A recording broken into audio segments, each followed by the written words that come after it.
नाचणी म्हणजे पोषणाचा खजिना. कॅल्शियम, आयर्न आणि फायबरने भरलेली ही नागली शरीरासाठी खूप फायदेशीर आहे. नाचणी म्हटलं की आरोग्य आणि त्याचबरोबर नाचणीचे असे स्वादिष्ट पापड तुम्ही कधी खाल्ले आहेत का? उन्हाळ्यासाठी एकदम परफेक्ट आणि खुसखुशीत असे नागलीचे पापड आज आपण घरच्या घरी बनवणार आहोत. कॅल्शियम भरपूर प्रमाणात असते, तर आज आपण बनवणार आहोत नागलीचे पापड. एकदम परफेक्ट आणि दुप्पट असा फुलणारा नागलीचा पापड आज आपण बनवणार आहोत. जराही पापडाला तडा न जाता आज आपण हे पापड तयार करून घेणार आहोत. त्यासाठी व्हिडिओ शेवटपर्यंत बघा. आज आपण यामध्ये काही एक खास पदार्थ घालणार आहोत, त्यामुळे आपल्या पापडांना तडा जाणार नाही. तर व्हिडिओ शेवटपर्यंत बघा.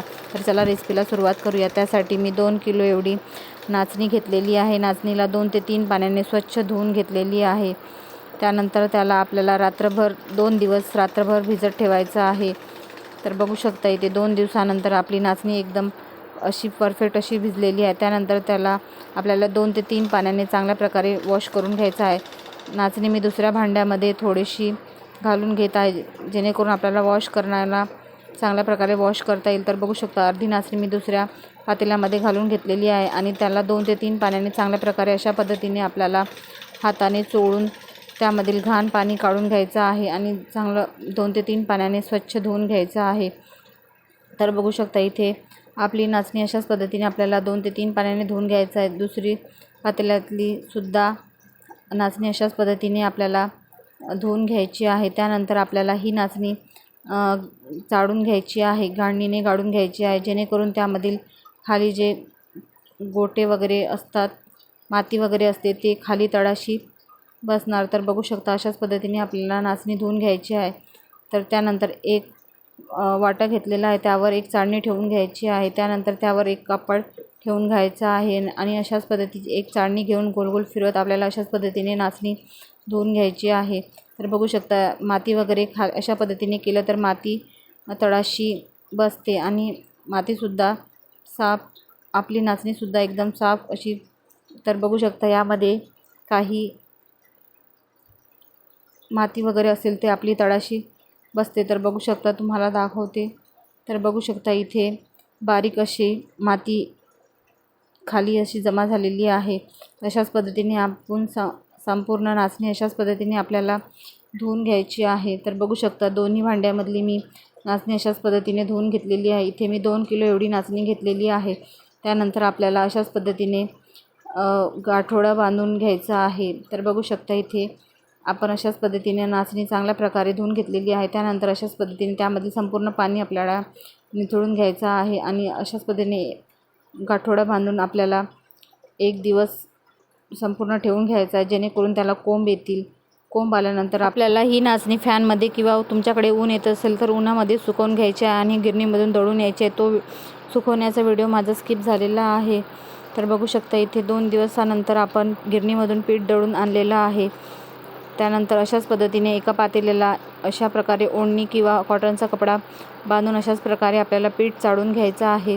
थोडं थोडं पीठ घेऊन आपल्याला अशा प्रकारे संपूर्ण पीठ आपल्याला नाचणीचं चाळून घ्यायचं आहे. तर इथे बघू शकता आपलं पीठ चाळून झालेलं आहे. 2 किलोचं एवढं पीठ आपल्याला मिळालेलं आहे. त्यानंतर बघू शकता इथे एवढं कोंडं आपल्याला मिळालेलं आहे. ह्या कोंड्याचे सुद्धा आपण त्यामध्ये थोडंसं तांदूळ घालून आपण पुन्हा एकदा दळून आणून याचेसुद्धा पापड तयार करून घेऊ शकतो. तर बघू शकता इथे आपण पीठ मोजून घेणार आहोत. त्यानंतर एका कुकरच्या भांड्यामध्ये मी पीठ मोजून घेत आहे. तर बघू शकता इथे एक भांडं आपल्या पिठाचं भरलेलं आहे.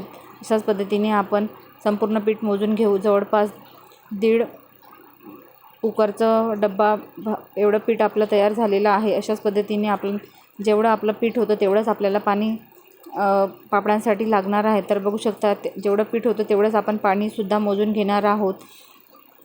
त्यानंतर त्यामध्ये एका पातेला घेतलेला आहे. पातेल्यामध्ये अशाच पद्धतीने आपण पाणीसुद्धा मोजून घेणार आहोत. बघू शकता एक कुकरचं भांडं एवढं मी पाणी पातेल्यामध्ये घालून घेतलेलं आहे. त्यानंतर आपलं दीड डब्बा आपला एवढं पीठ झालेलं होतं. त्याचप्रमाणे आपण 1.5 डब्बा एवढा आपल्याला पाणी घालून घ्यायचं आहे. तर बघू शकता इथे आधी सुरुवातीला 1 डब्बा आणि नंतर अर्धा डब्बा एवढा मी पाणी घालून घेतलेला आहे आणि पुन्हा एक्स्ट्राचं पाणी मी त्यामध्ये घालून घेणार आहे, जेणेकरून आपली जर नाचणी जर जुनी असली तर त्याला आपल्याला पाणी जास्त लागू शकते. ते एक्स्ट्राचं पाणी त्यामध्ये मी घालून घेणार आहे. नंतर जेव्हा आपण पाणी उकळते त्यामधील पाणी आपल्याला हे काढून एक्स्ट्राचं पाणी काढून घ्यायचं आहे. तर बघू शकता इथे मी गॅसवर पाणी उकळण्यासाठी ठेवलेलं आहे. झाकण ठेवून आपल्याला पाणी उकळण्यासाठी ठेवायचं आहे. तोपर्यंत आपण काही मसाले बघूयात. त्यासाठी मी तीळ 5 ते 6 टेबलस्पून, मीठ चवीनुसार, मिरची पावडर 3 टेबलस्पून, डिंक 1 टेबलस्पून एवढा घेतलेला आहे, जिरा 1 टेबलस्पून, ओवा 2 टेबलस्पून, जिरा हा ओव्याचं थोडंसं कमीच घ्यायचं आहे, हिंग अर्धा टेबलस्पून, पापडखार हा 2 टेबलस्पून घेतलेला आहे. 2 किलोला जवळपास 2 टेबलस्पून एवढा पापडखार मी घेतलेला आहे. पापडखारसुद्धा थोडंसं खारटच असतो. त्याचप्रमाणे मीठसुद्धा तुम्ही तुमच्या थोडंसं कमीच घ्या. त्यानंतर आपल्याला डिंक, जिरा बारीक करून घ्यायचा आहे. तर बघू शकता जिरा आणि डिंक मी मिक्सरच्या भांड्यामध्ये घालून घेतलेला आहे. त्याला आपल्याला मिक्सरला बारीक वाटून घ्यायचं आहे. त्यानंतर त्यामध्ये त्याला झाकण लावून आपल्याला मिक्सरला बारीक वाटून घ्यायचं आहे. त्यानंतर त्यामध्ये 6 ते 7 हिरव्या मिरच्या मी घालून घेतलेल्या आहेत. त्यासुद्धा आपल्याला त्यामध्येच बारीक करून घ्यायच्या आहे. त्यानंतर आपल्याला संपूर्ण जे मसाले होते ते एकाच संपूर्ण मसाले ताटामध्येच मिक्स करून घ्यायचे आहे. तर बघू शकता अशाच पद्धतीने मिक्स करून घेतलेला आहे. आणि यामध्ये डिंक, जिरा आणि मिरचीसुद्धा आपली तयार झालेली आहे. तर बघू शकता इथे आपल्या पानालासुद्धा उकळी आलेली आहे. त्यानंतर आपण जे एक्स्ट्राचं पाणी त्यामध्ये घालून घेतलेलं होतं ते एक्स्ट्राचं पाणी आपल्याला काढून घ्यायचं आहे. तर बघू शकता इथे अर्धा भांडा मी एक्स्ट्राचं पाणी टाकलेलं होतं ते एक्स्ट्राचं पाणी आपण काढून घेतलेलं आहे. त्यानंतर आपण जे मसाले मिक्स करून घेतलेले होते ते संपूर्ण मसाले त्यामध्ये आपल्याला पाण्यामध्ये घालून घ्यायचे आहे. तर बघू शकता इथे मी संपूर्ण मसाले पाण्यामध्ये घालून घेतलेले आहे. त्यानंतर आपण जे डिंक, जिरा आणि मिरचीची जी पेस्ट बनवली होती ते सुद्धा त्यामध्ये आपल्याला घालून घ्यायची आहे. डिंक हाच एक असा पदार्थ आहे ज्यामुळे आपल्या पापडांना तडा जाणार नाही. एकदम आपले पापडांनासुद्धा चकाकी डिंक घातल्यामुळे आपल्याला पापडांनासुद्धा एकदम चकाकी येणार आहे आणि एकदम परफेक्ट असे आपले पापड तयार होणार आहेत. आपण जो लाडवामध्ये डिंक टाकतो तोच डिंक यामध्ये आपल्याला घालून घ्यायचा आहे. तर बघू शकता अशाच पद्धतीने आपला सगळा मसाला मिक्स झालेला आहे. त्यानंतर आपल्याला जे आपण पीठ उकळून घेतलेलं होतं, मोजून घेतलं होतं ते संपूर्ण पीठ त्यामध्ये घालून घ्यायचं आहे आणि लगेचच आपल्याला घाटून घ्यायचं नाही. त्यानंतर बेलण्याच्या सहाय्याने अशाच पद्धतीने आपल्याला पिठामध्ये अशाच पद्धतीने छिद्र करून घ्यायचे आहे. त्यानंतर यामुळे आपल्या पिठांना गुठळ्या तयार होणार नाही. त्यानंतर आपल्याला झाकण ठेवून संपूर्ण पाणी पिठाच्या वर येईल तोपर्यंत ठेवायचं आहे. त्यानंतर बघू शकता संपूर्ण पाणी आपल्या पिठाच्या वर आलेलं आहे. त्यानंतर अशाच पद्धतीने आपल्याला बेलन घेऊन त्यानंतर पीठ आपल्याला घाटून घ्यायचं आहे. तर बघू शकता अशाच पद्धतीने थोडं थोडं करून आपल्याला पीठ चांगल्या प्रकारे घाटून घ्यायचं आहे. त्यानंतर असंच हळूहळू करून आपल्याला पीठ चांगल्या प्रकारे त्यामध्ये मिक्स करून घ्यायचं आहे. एकदम परफेक्ट असं आपण जेवढं नेहमी लक्षात घ्यायचं आहे, जेवढं आपण पीठ घेणार आहोत तेवढंच आपल्याला पाणी घालून घ्यायचं आहे आणि जो एक्स्ट्राचं पाणी आपण घालून घेतो तोसुद्धा आपल्याला काढून घ्यायचा आहे. तर बघू शकता एकदम परफेक्ट असं आपलं मिश्रण तयार झालेलं आहे. पापडांचं जो घाटा असतो तो तयार झालेला आहे. त्यानंतर जे बेलण्याला लागलेलं पीठ आहे ते सुद्धा आपण काढून घेणार आहोत. तर बघू शकता एकदम परफेक्ट असं आपल्याला पाणीसुद्धा तयार झालेलं आहे. त्यानंतर बेलण्याला लागलेलं जे पीठ आहे ते आपण थोडंसं हाताला पाणी लावून ते संपूर्ण पीठ काढून घेणार आहोत. तर बघू शकता इथे आपलं पीठसुद्धा अशाच पद्धतीने आपल्याला काढून घ्यायचं आहे आणि त्यामध्ये मिक्स करून घ्यायचं आहे. तर बघू शकता एकदम परफेक्ट पाण्याचं प्रमाण एकदम परफेक्ट असं झालेलं आहे. त्यानंतर आपल्याला हे सगळं मिश्रण वाफवून घ्यायचं आहे. तर बघू शकता इथे आपलं पीठ आपण चमच्याच्या सहाय्याने चांगल्या प्रकारे असं मिक्स करून घेणार आहोत आणि एकदम प्लेन असं तयार करून घेणार आहोत. त्यानंतर एक आपल्याला कॉटनचा ओला कपडा घ्यायचा आहे. त्यानंतर त्याला पाण्याने ओला करून आपल्याला पिठावर अशाच पद्धतीने ठेवून घ्यायचा आहे आणि वाफ काढून घ्यायची आहे. त्यानंतर त्यावर झाकण ठेवून आपल्याला अशाच पद्धतीने वाफ काढून घ्यायचे. 10 मिनिटांनी बघू शकता आपलं पीठ चांगल्या प्रकारे वाफलेलं आहे. तर बघू शकता थोडंसं कलर चेंज झालेलं आहे. त्यानंतर आपलं पीठ अशाच पद्धतीने मिक्स करून घ्यायचं आहे आणि पिठाचा गोळा थोडासा तयार करून बघायचा आहे. पीठ जर चिपकलेलं नाही तर आपलं पीठ तयार झालेलं आहे आपण समजून घ्यायचं आहे. त्यानंतर अशाच पद्धतीने पुन्हा एकदा मी कापड ठेवून अशाच पद्धतीने वाफवून घेणार आहे. तर बघू शकता पुन्हा एकदा अशाच पद्धतीने मी कॉटनचा कपडा ठेवून त्यावर पीठ पुन्हा एकदा वाफवून घेतलेलं अशाच पद्धतीने मी 2दा केलेलं आहे.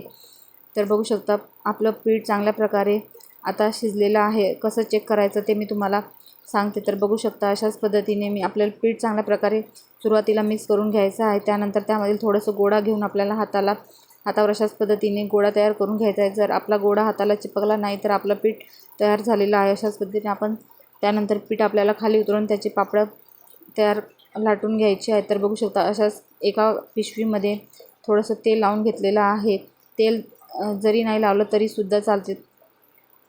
ते त्यानंतर थोडं पीठ घेऊन आपल्याला पीठ चांगल्या प्रकारे मळून घ्यायचं आहे.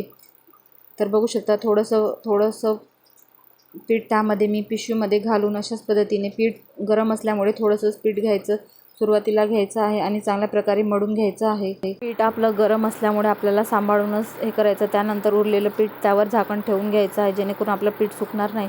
अशाच पद्धतीने हाताच्या तडव्याने अशाच प्रकारे चोळून घ्यायचं आहे. त्यानंतर पीठ आपलं चांगल्या प्रकारे मळून झालेलं आहे.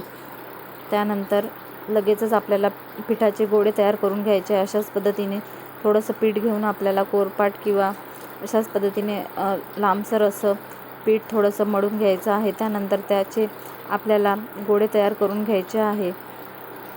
अशाच पद्धतीने लांबसर असं तयार करून घ्यायचं आहे आणि चाकूच्या सहाय्याने आपल्याला गोळे कट करून घ्यायचे आहे. तर बघू शकता इथे अशाच पद्धतीने आपण गोळे तयार करून घेणार आहोत. तर अशाच पद्धतीने तुम्हीसुद्धा नाचणीचे पापड घरच्या घरी तयार करून बघा.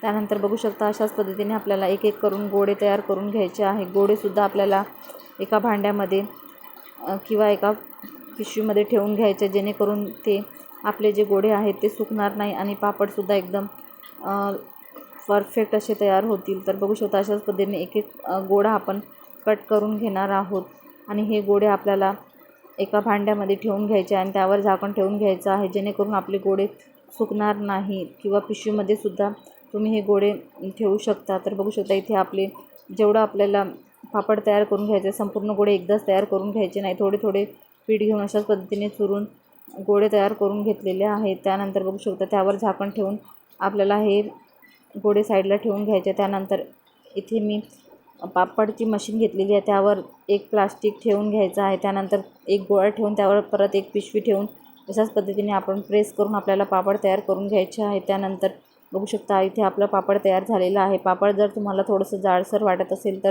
त्यानंतर अशाच पद्धतीने हाताने थोडंसं स्प्रेड करून घ्यायचं आहे, पसरवून घ्यायचं आहे जेणेकरून आपला पापडसुद्धा एकदम परफेक्ट असा तयार होईल. अशाच पद्धतीने मी संपूर्ण पापड तयार करून घेते. तर बघू शकता दुसरं पापडसुद्धा तुम्हाला तयार करून दाखवते. अशाच पद्धतीने गोळा ठेवून आपल्याला प्रेस करून घ्यायचं आहे आणि हाताने अशाच पद्धतीने थोडंसं पापड आपल्याला पसरवून घ्यायचं आहे. अशाच पद्धतीने आपलं पापडसुद्धा एकदम पातळ असं तयार होईल. तर बघू शकता इथे आपलं पापड तयार झालेलं आहे आणि घरातच मी हे पापड 1 दिवस सुकवून घेतलेले आहे. त्यानंतर 2 दिवस कडकडीत उन्हामध्ये आपल्याला हे पापड सुकवून घ्यायचे आहे जेणेकरून आपले हे पापड वर्षभर आपल्याला टिकतील. त्यानंतर बघू शकता 2 दिवसानंतर आपले पापड अगदी परफेक्ट असे तयार झालेले आहेत. तर बघू शकता पापडांना एकदम चकाकीसुद्धा किती मस्त आलेली आहे. डिंकामुळे पापडांना एकदम छान चकाकी आलेली आहे. त्यानंतर 1 ते 2 पापड तुम्हाला मी तळून दाखवते. तर बघू शकता इथे मी तेलामध्ये तेल गरम करायला ठेवलेलं आहे. त्यानंतर त्यामध्ये पापड तळून दाखवते. तर बघू शकता एकदम आपला परफेक्ट असं पापड तयार झालेला आहे आणि अगदी दुप्पट असं पापड आपला फुलला गेलेला आहे. अशाच पद्धतीने दुसरा पापडसुद्धा मी तुम्हाला तळून दाखवते. तर बघू शकता इथे अशाच पद्धतीने दुसरा पापडसुद्धा एकदम आपलं परफेक्ट असं तयार झालेलं आहे. तर बघू शकता अशाच पद्धतीने आपलं पापडसुद्धा एकदम दुप्पट असं फुललेलं आहे. तर बघू शकता पापड आपलं छोटंसंच आहे. त्यानंतर जो तळलेला पापड आहे तो किती एकदम दुप्पट असं फुललेला आहे. त्यानंतर पापडसुद्धा तोडून दाखवतो. तर बघू शकता एकदम खुसखुशीत आणि कुरकुरीत असं पापड आपलं तयार झालेलं आहे. तर तुम्ही अशा घरी पापड तयार करून बघा आणि व्हिडिओ जर आवडला असेल तर लाईक करा, कमेंट करा आणि चॅनलवर नवीन असाल तर सबस्क्राईब करा. पुन्हा भेटू अशाच नवीन रेसिपीमध्ये. धन्यवाद.